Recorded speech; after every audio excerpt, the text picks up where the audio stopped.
There are three parts to the gospel text of today, which is taken from the Gospel of Mark chapter 1, verses 29 to 39. And the first part is the healing of Peter's mother-in-law.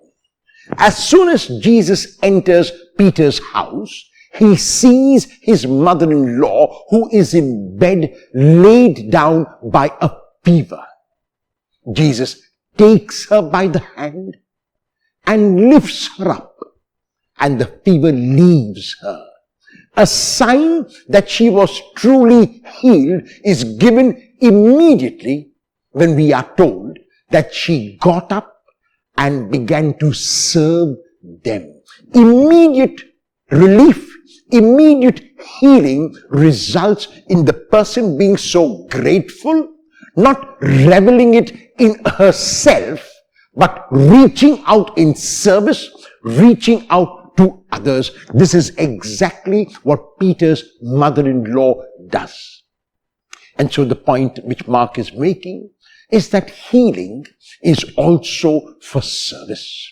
That we must appreciate the gift of good health that God has given us, and whenever possible, we need to reach out in service to others, like Simon's mother-in-law does in the gospel text of today. The second part is the healing of everyone who is brought to him. Through this, Mark is saying that the ministry of Jesus and the mission of Jesus is not merely words, but action. In the case of Jesus, there was not only theory, but also practice, and that is why a large part of the ministry of Jesus was reaching out to the deaf and the dumb and the blind and the lame and lepers and the sick, and even raising the dead.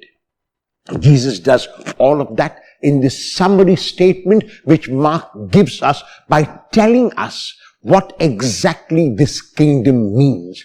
The kingdom is not only spiritual healing, which it surely is. The kingdom is psychological healing and physical healing and mental healing and every other kind of healing. One might say that the kingdom is making people whole. In the third part, we are given an insight into the fact that the mission of Jesus was not parochial. The mission of Jesus was not restricted. The mission of Jesus was not narrow, but for everyone and universal. Simon and his companions hunt Jesus down, who has gone away by himself to pray. Jesus knew that the strength which he had came from his Father. Jesus knew that he needed to keep going back to his Father for this renewed strength. And that is why in the third part, when everyone is asleep, early in the morning, he has gone away by himself to commune with the alone. He is alone and with the alone. And even as Simon and his companions find him after hunting him down, they want him to remain there. They want him to be parochial. They want him to be restricted. They want him to be narrow. And Jesus says, no. My ministry cannot be a restricted ministry. My ministry cannot be for a small group of people. My ministry is a ministry that is universal and available to all. So anyone who needs help, I am willing to reach out to. Anyone who needs my assistance, I am willing to assist. My ministry is to the whole world and anyone who is open to my grace.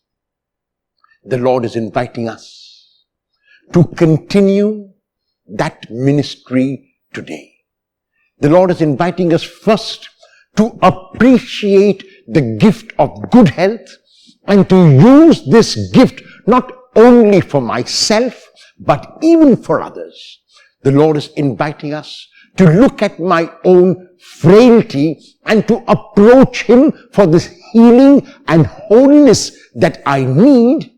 And the Lord is inviting us to be like Him, the salt of the earth and the light of the world. Will I reach out in love to at least one person today?